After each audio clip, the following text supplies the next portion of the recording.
historia ha habido diversas herejías. Yo te voy a contar las más importantes del siglo I al V. El cuerpo es la cárcel del espíritu, decían. Esta herejía niega sobre todo la humanidad verdadera de Jesús. Cristo solo parecía humano. Su cuerpo no sería un cuerpo real, sino una apariencia. La base era que si Cristo sufrió, no era divino, y si Él era Dios, no podía sufrir. Rechazaron la encarnación de Dios y su sufrimiento.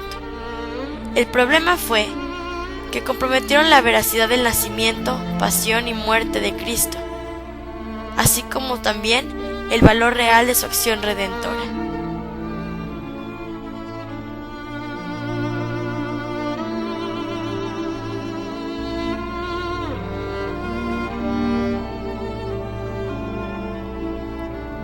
Es la doctrina según la cual Jesús era un simple ser humano.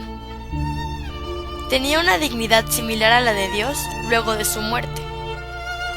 El adopcionismo era psicológicamente interesante para los primeros cristianos, ya que para ellos era fácil identificar al héroe Jesús como cualquier ser humano que fue elegido, como cualquier ser humano que fue adoptado por Dios y que por ende daba esperanzas de salvación a los propios cristianos, tan humildes ante Dios como su héroe máximo.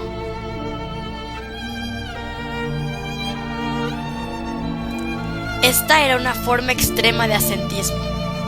Quiero decir que buscaba la perfección mediante una vida austera, una vida sin lujos.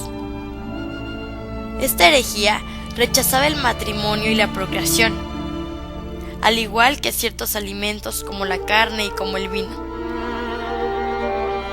Su teología tomaba la materia como principio del mal. Deducía lógicamente que era preciso luchar contra esta.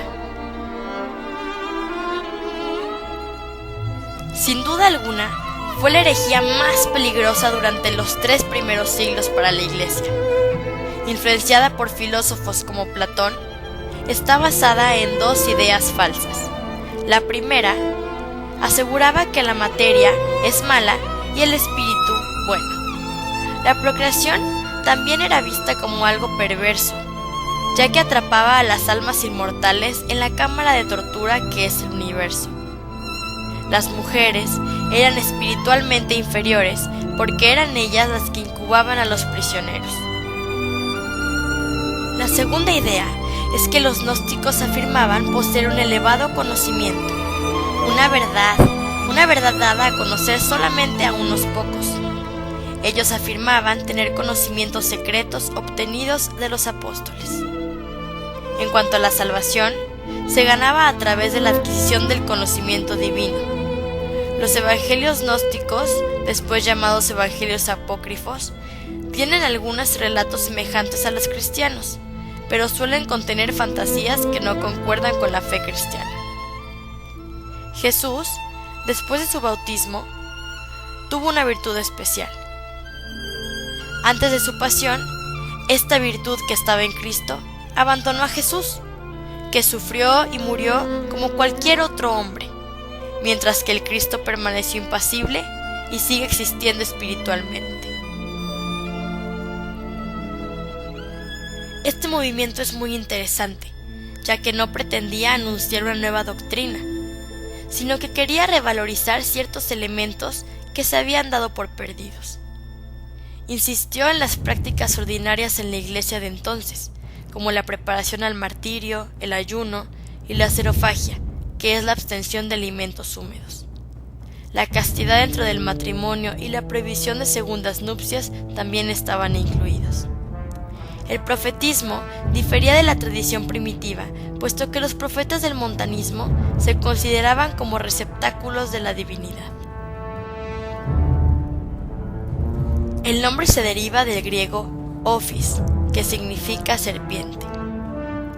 Le daban gran importancia a la serpiente de los relatos bíblicos de Adán y Eva, puesto que este animal era la conexión entre el árbol del conocimiento del bien y del mal con el conocimiento en sí.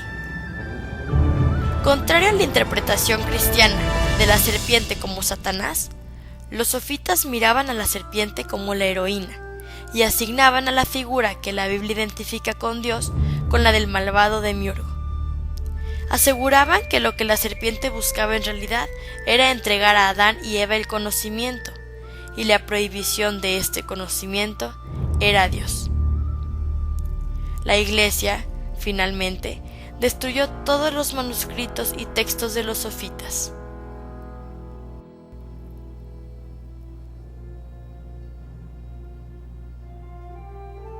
Llegamos al siglo IV, en donde te voy a presentar el arrianismo, que tomó su nombre de Arrio, un sacerdote de Alejandría, quien propagó la idea de que no hay tres personas en Dios, sino una sola persona, el Padre.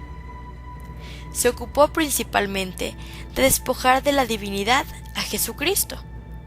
Hizo lo mismo con el Espíritu Santo, que igualmente lo percibía como criatura e incluso inferior al Verbo. La herejía se expandió tanto que Constantino el Grande debió encontrar una solución. Fue el Concilio de Nicea, donde el partido antiarriano logró una definición ortodoxa de la fe para describir la naturaleza de Cristo. Tanto Arrio como sus seguidores fueron condenados y desterrados.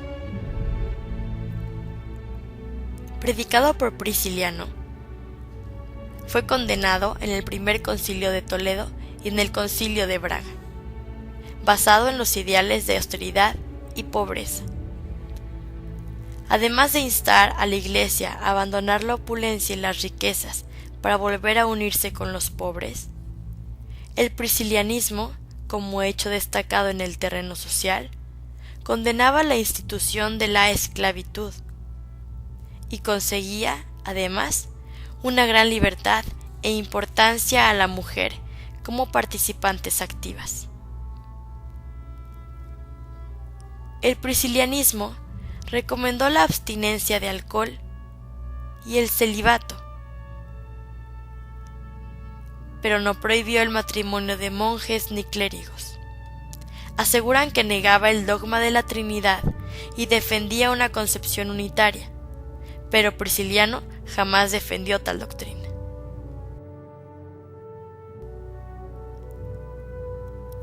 Herejía y cisma promovido por Eutiques en el año 454. Sostenía que la naturaleza humana de Cristo había sido absorbida por la divina, produciéndose la unión física de lo humano y divino en una sola naturaleza, o sea, la divina. Se negaba la realidad de la naturaleza humana de Cristo, que al ser absorbida por la divina, la carne no sería sino mera apariencia.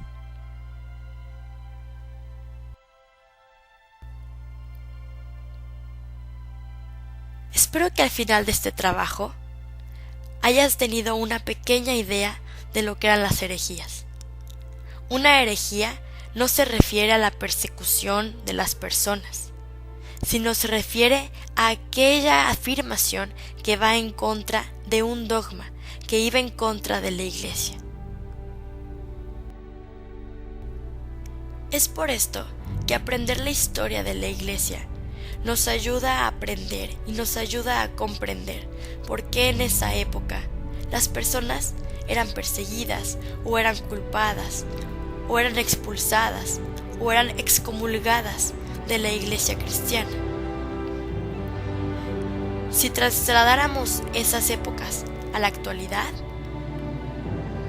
nadie estaría así, no pasaría lo que estuvo pasando antes, porque ahorita hay mucha más libertad de expresión.